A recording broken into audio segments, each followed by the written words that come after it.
السلام عليكم ورحمة الله وبركاته. قبل البدء المرجو الاشتراك في القناة وتفعيل زر الجرس ليصلك كل جديد. أماط البرتغالي جيسوس مدرب الهلال السعودي لكرة القدم.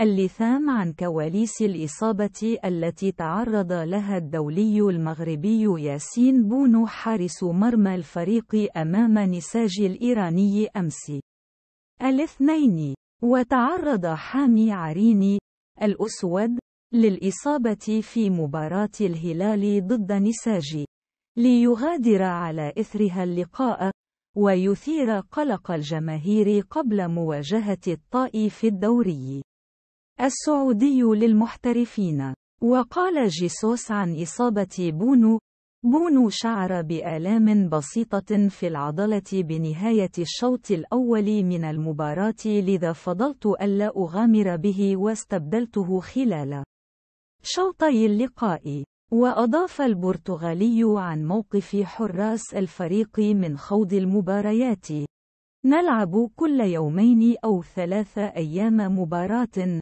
لذلك إدارة المجموعة والتدوير بين اللاعبين أمر مهم، وهو الأمر الذي أهتم به حتى لا يصل اللاعب إلى مرحلة الإرهاق. من جانبه طمأن بونو حارس مرمى الهلال جماهير فريقه عندما سأله صحفيون لحظة خروجه من الملعب عن إصابته، مكتفيا بإشارة مفادها أنه بخير. إن أعجبكم الفيديو المرجو دعمنا بلايك.